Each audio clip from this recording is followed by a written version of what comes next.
Bienvenidos al Oído de Sebastián. Un saludo muy especial, bienvenidos a esta emisión al Oído de Sebastián. En este miércoles 1 de junio del año 2022, comienza el mes de junio, ya vivimos todas las incidencias de lo que fue la primera vuelta electoral. El país se prepara el próximo 19 de junio, domingo, para tener una segunda vuelta electoral y en la cual pues se definirá entre Gustavo Petro, candidato del Pacto Histórico, y el señor Rodolfo Hernández, candidato de la denominada Liga de Gobernantes Anticorrupción. Unas elecciones con diferentes matices, unas elecciones que seguramente van a acaparar toda la atención de los colombianos a la medida en que se vuelva a acercar la cita con las urnas, si no es que ya están todos hablando de lo que pasó, de lo que está pasando y de lo que podría pasar. Lo cierto es que el mapa político del país, con la entrada de Rodolfo Hernández en esta segunda vuelta, esta inesperada entrada para muchos, hasta el punto que las mismas encuestas electorales no lo daban como un segundo puesto, siempre lo daban como un tercer puesto, y hoy en día ya aparecen otras encuestas, ya en las cuales ya supuestamente Rodolfo Hernández va adelante. Estos son temas de la política que hay que estar muy atentos para todos. Bueno, sin duda hoy la noticia en el mundo, sobre todo en Cali, es la muerte de Gilberto Rodríguez Orejuela. Aquí vemos la foto del que llamaban entonces Cartel de Cali, es el primero en la parte superior, ese es Gilberto Rodríguez Orejuela. A su lado está la foto de Miguel, su hermano, Miguel Rodríguez. En el extremo está Chepe Santa Cruz, José Santa Cruz Londoño, alias el estudiante. Abajo vemos también la foto de, está Pacho Herrera, Elmer Herrera, quien se entregó en su momento a las autoridades. Hay que anotar que Gilberto y Miguel Rodríguez fueron extraditados a los Estados Unidos. Esto ocurrió en el año 1995. Las capturas en su momento de Miguel y Rodríguez Orejuela fueron analizadas y por las autoridades evaluadas como la supuesta caída del cartel de Cali. Y aquí tenemos, este era el cartel de Cali.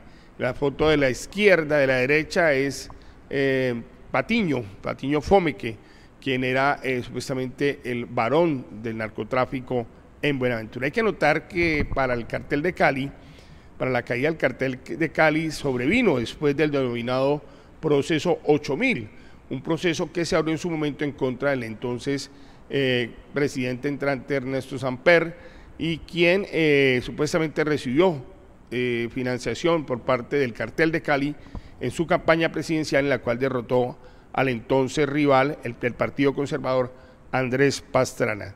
Este fue uno de los capítulos que puso a Cali como en el entorno internacional, y nunca se le quitó a Cali ese remoquete del cartel de Cali, una ciudad en la cual se concentraron las actividades. Buena parte de estos señores que ven ustedes en la foto ni siquiera eran de Cali. Miguel Rodríguez y Gilberto Rodríguez eran oriundos del Tolima, pero realizaron aquí en Cali todo ese control de la actividad del narcotráfico y se constituyeron en los varones de la droga en su momento.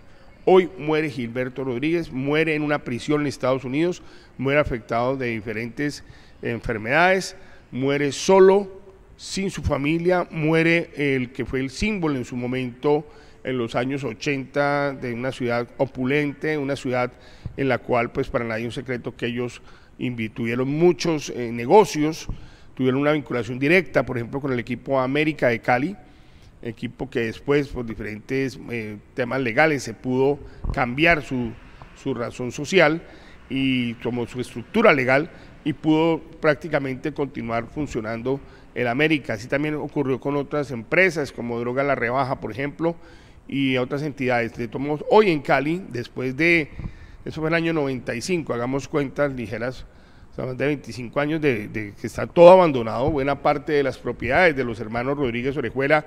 No hay que ir sino al barrio Soda Jardín, al lado del lago de la Babilla, donde hay una vivienda gigantesca.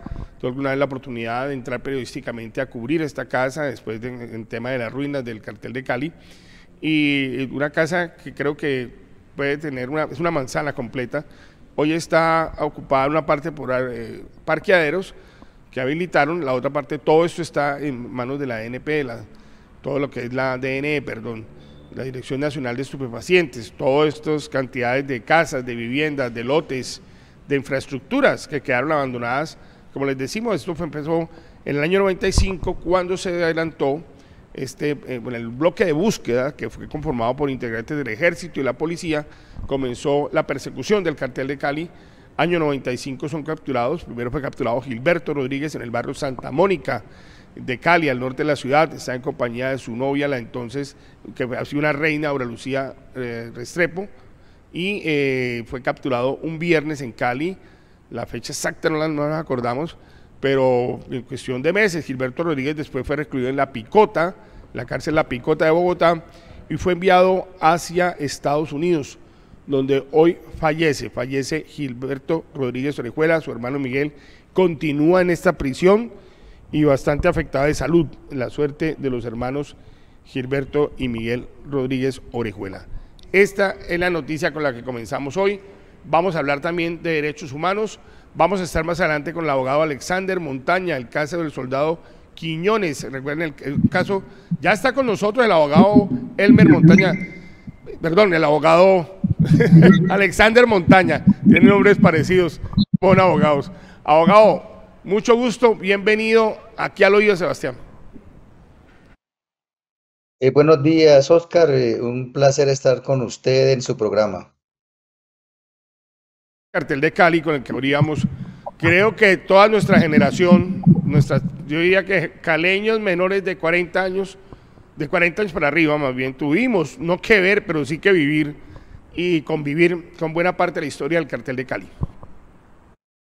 Y por supuesto la influencia del narcotráfico en la ciudad y en el país en aquella época, pues fue grande en el ámbito económico, en el ámbito empresarial, y por supuesto también permeó la cultura caleña, las prácticas, la actitud y el comportamiento del traqueto, y toda esa estela pues de comportamientos que llevaron a que se cometiera muchos crímenes, a que la sociedad sufriera fracturas desde el punto de vista económico, y las secuelas se viven.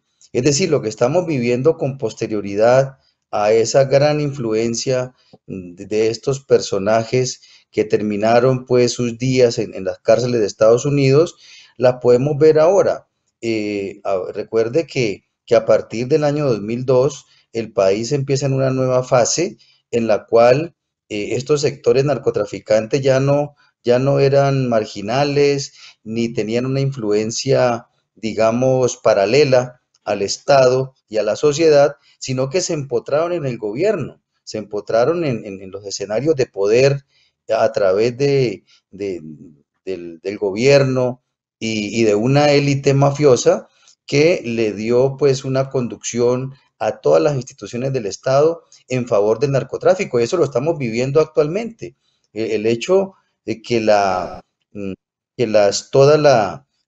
los beneficios y todos los espacios que se le han dado al narcoparamilitarismo son escandalosos, no solamente desde el punto de vista de la legitimidad que han tenido a través de estos gobiernos, sino también a través de un andamiaje institucional que les ha permitido su accionar narcoparamilitar. Bueno, recordemos que también hubo un pulso político en el tema de la entrada, desde que entraron los Rodríguez al narcotráfico. Comenzaron primero con su estela de violencia, asesinando entre otros a Luis Carlos Galán, candidato en su momento, que era un candidato muy fuerte del Partido Liberal, en plena campaña fue asesinado. Y todo este tema, digamos, de esa entrada del narcotráfico a arrasar, porque también hubo la entrada de Pablo Escobar, que incluso llegó a ser representante a la Cámara. O sea, desde ahí empezó esa narcotización en forma de la política colombiana.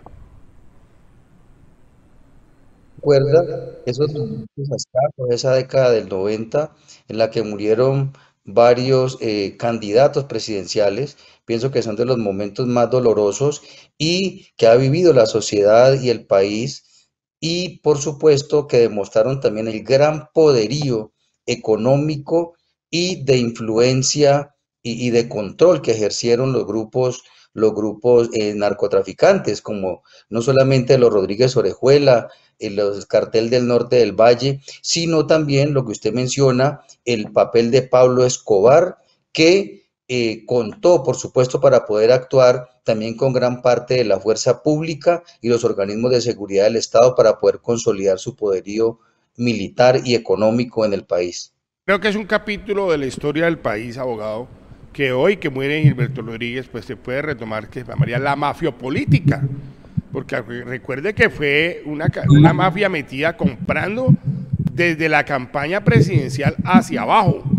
Todo lo tenían cooptado, los políticos, el sistema económico, las altas cortes, la justicia, en fin, pero ya el punto máximo era entrar ellos prácticamente con maletines, millones de millones que rodaban por las diferentes rutas, especialmente en el Valle, en el Cauca, en Antioquia.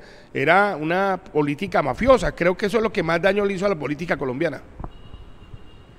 Por supuesto que el ingreso directo de los narcotraficantes al poder político y a la cooptación de las instituciones le han hecho un daño inmenso a la sociedad y al país, en la medida en que las instituciones se han deslegitimado y con esa perspectiva de económica, monetaria, monetarista, no primaba el derecho a la vida ni al del resto de derechos fundamentales de las personas, sino que genera es un interés metalizado, un interés de lucro, un interés egoísta que pasa por encima del derecho de los demás. Y eso lo vemos que no, eso no es un capítulo. Es decir, la muerte de Rodríguez Orejuela en este momento no es el cierre del capítulo, como lo vemos, hay un nuevo ciclo en la cual no solamente ya se llegó a la cooptación de instituciones del Estado,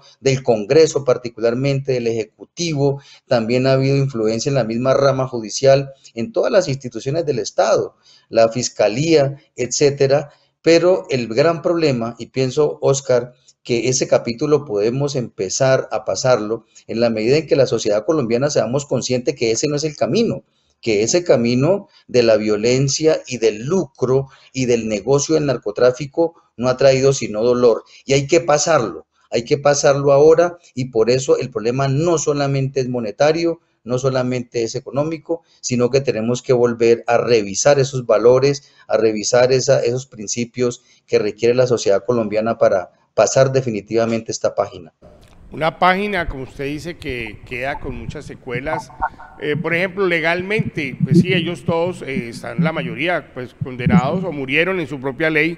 Dicen, abogado, que el que entra al narcotráfico solamente sale muerto, y así pasó con Elmer Pacho Herrera, pasó con José Chepe Santa Cruz. Hay otros que ya cumplieron su condena, con Patiño Fome, que hay muchas especulaciones de que Patiño Fome que esté en Buenaventura, y que haya sido también el motivo y el factor por el cual volvió a haber esa violencia tan fuerte en Buenaventura, por el enfrentamiento, por el control. ¿Cómo desnarcotizar a Colombia? ¿Cómo destraquetizar a Cali? Pregunta que le hago desprendidamente antes de entrar con los temas de derechos humanos que vamos a conversar con usted. En primer lugar, la sociedad colombiana tiene que reconocer que ese es un problema grave, ese es un problema estructural y que tiene que ser remediado por los gobiernos sucesivos.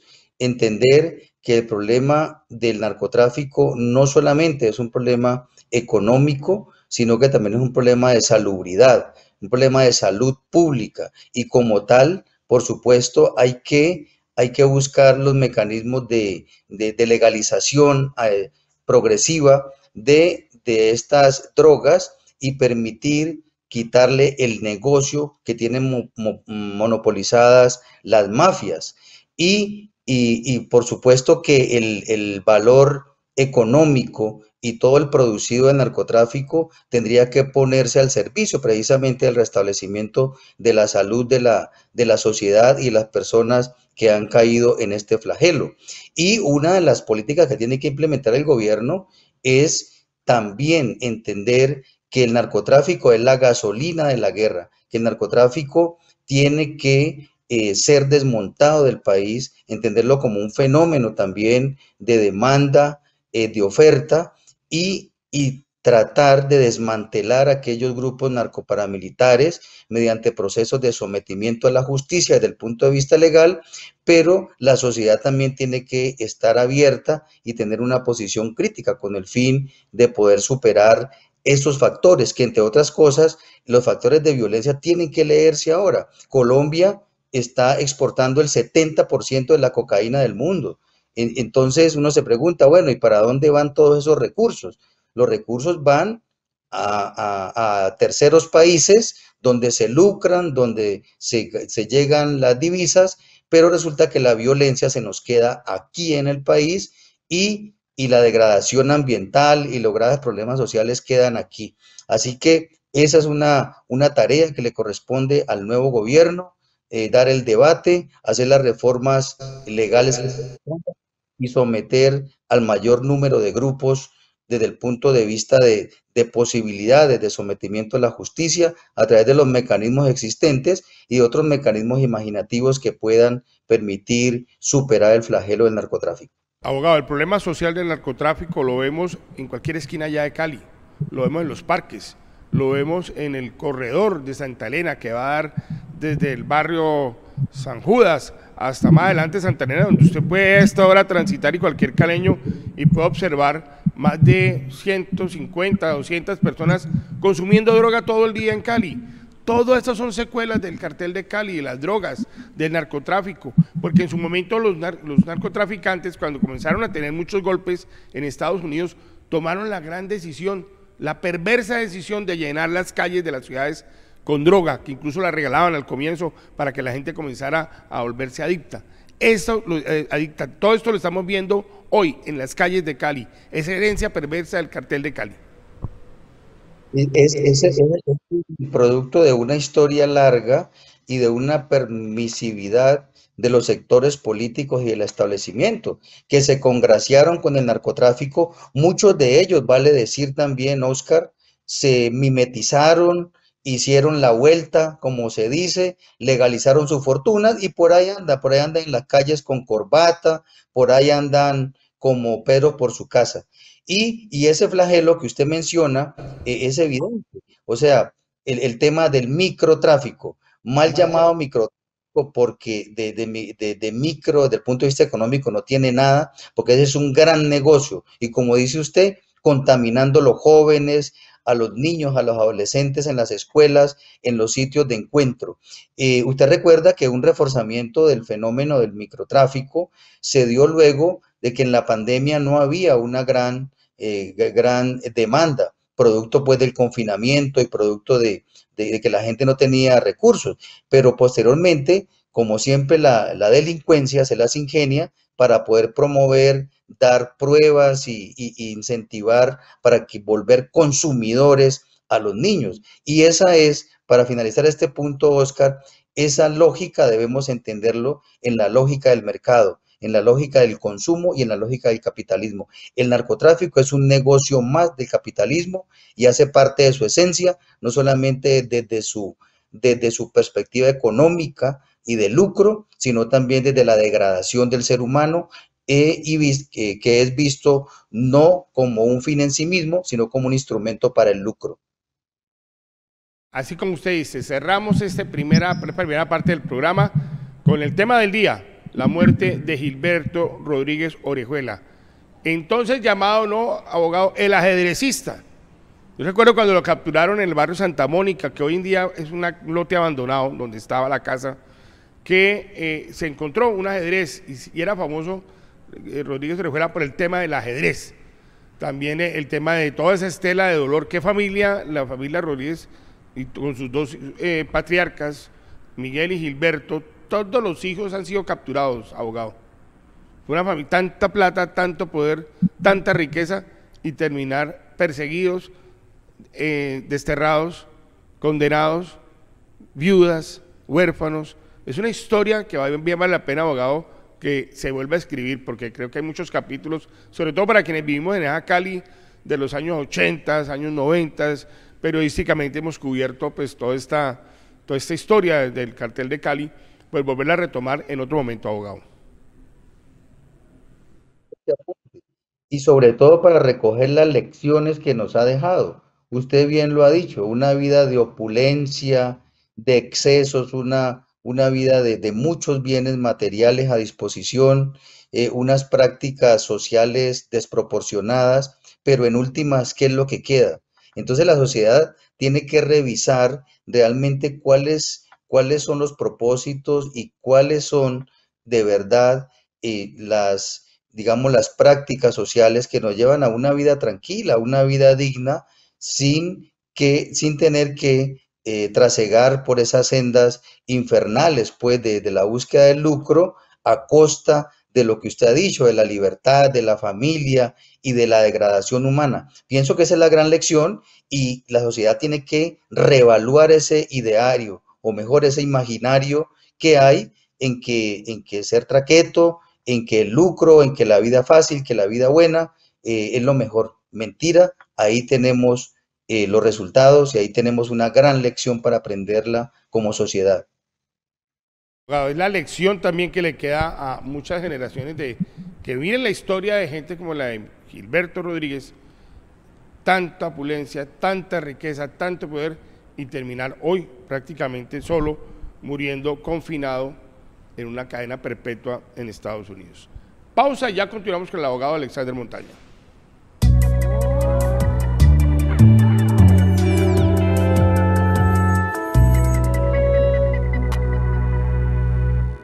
Dale un motivo a tu balcón que cambiará el resto de tus días. Una mesa plegable exclusiva, versátil y lo mejor, con talento vallecaucano para todo el mundo. Optimizarte. WhatsApp 318-707-6399. El Mercadillo en Cali. Bueno, bonito y barato. Del campo a su mesa. Frutas, hortalizas y pollo de la mejor calidad. Sin filas ni estrés. Domicilios 311-712-5628.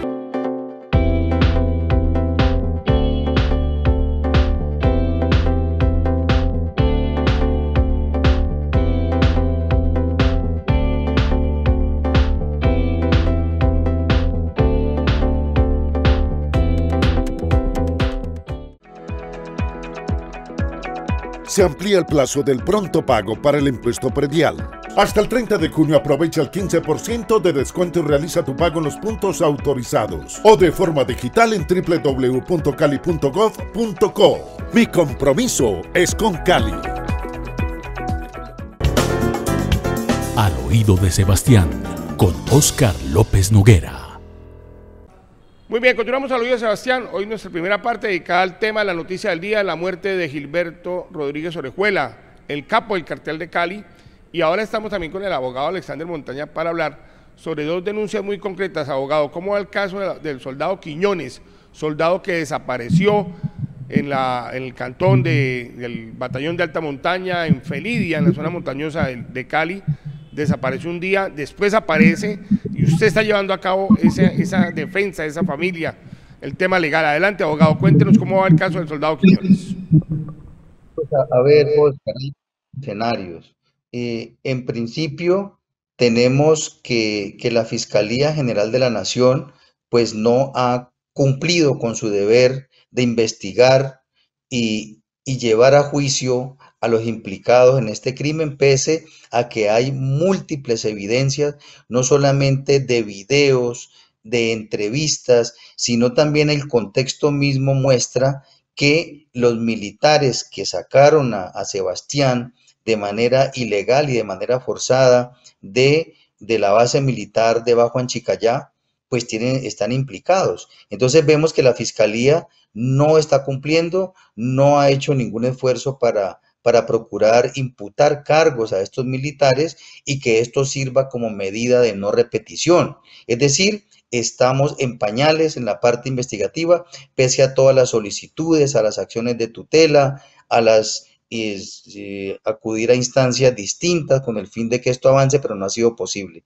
Por otra parte, también decirles que la misma Comisión Interamericana de Derechos Humanos ha requerido al Estado para que informe sobre cuáles son los avances, y realmente el único avance, y tengo que decirlo con dolor también y con preocupación, es que el único avance es que encontraron el cadáver. Ese es el último informe del 13 de mayo que le suministra el Estado colombiano a la Comisión Interamericana. Le dice, mire, después de múltiples esfuerzos, lo que se hizo fue encontrar el cadáver en una fosa común, muy cerca allí al lugar donde fue expulsado, raptado y forzadamente, digamos, sacado pues desde su lugar donde estaba prestando el servicio militar.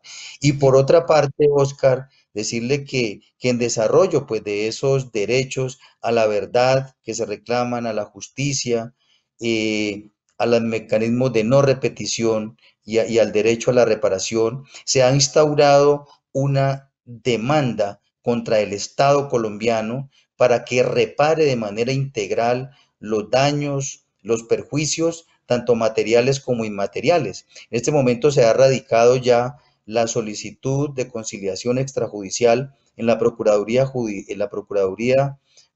para Asuntos Administrativos, quien deberá agotar este mecanismo de procedibilidad para facilitar y acudir a un juez ordinario de lo contencioso administrativo con el propósito de que se pronuncien, a no ser que con el abundante material probatorio, con todos los elementos que hay, el Estado sencillamente diga, mire, aquí evidentemente hay un daño que se causó como consecuencia del actuar de los militares que tenían bajo su responsabilidad a Sebastián Quiñones, y reconocer y evitarle una revictimización, evitarle un largo proceso judicial a la familia, y de esa manera paliar un poco todo ese dolor y facilitar pues y evitar por economía que se vaya a un juicio, digamos, que puede tener unos términos impredecibles dada la congestión judicial. Precisamente, ¿cómo entender que un joven esté prestando su servicio militar, haya un video en el que sale de un batallón y después desaparezca, y con el paso de los meses apareció en una fosa común, y el ejército, la responsabilidad de los mandos militares de esa guarnición, la responsabilidad con esa familia, la responsabilidad, las respuestas sigan siendo un enigma, abogado? Pues solamente puede entender desde toda esa lógica y desde toda esa estructura de impunidad que existe en Colombia cuando se trata de la comisión de graves violaciones a los derechos humanos. Usted bien lo ha dicho, ¿cómo es posible que de una guarnición militar saquen a este joven por la puerta trasera? Incluso, reitero, lo sacaron por las instalaciones de Celsia, una empresa privada. Hay videos en la cual sale el joven por allí de manera forzada, y sin embargo, pese a los videos, pese a que hay militares que están cerca de él sacándolo, pese a que hay testimonios que vinculan tanto a unos suboficiales como a unos oficiales del ejército, y por supuesto que el comandante del batallón debe tener conocimiento de todo lo que ocurre en su entorno. O sea, porque ¿dónde estamos? O sea, sería ilógico pensar que las autoridades militares no tengan control sobre sus propios hombres, ni tampoco tengan control sobre su ámbito de seguridad. Entonces, vemos que solamente puede entenderse la impunidad en esa lógica, coadyuvada por la Fiscalía General de la Nación. Nosotros vemos que cuando hay intereses políticos, la Fiscalía se pronuncia de manera inmediata.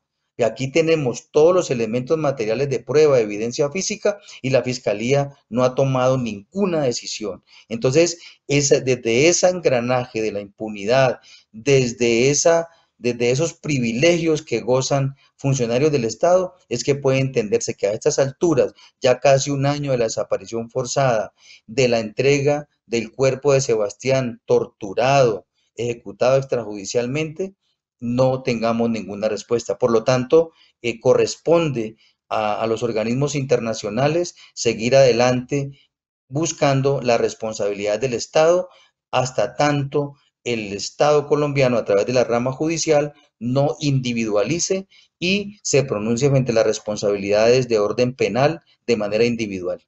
El caso de Sebastián Quiñones, abogado, usted también tiene una denuncia con respecto a la situación de seguridad del congresista electo José Alberto Tejada, para cerrar el programa. Oscar, mire que mire que los dos temas que antecedieron a esta conversación están ligados con lo que vamos a plantear. Usted recuerda que el mes de agosto del año pasado, 2021, como consecuencia de toda la gestión y el trabajo que hicieron los periodistas José Alberto Tejada y Jonathan Buitrago en el marco del estallido social y con posterioridad a él, se vinieron una serie de seguimientos, persecuciones, hostigamientos, amenazas de diversa índole que atentaban no solamente contra su derecho a la libertad de expresión, a la libertad de prensa, sino frente a su propia seguridad y la seguridad de su familia.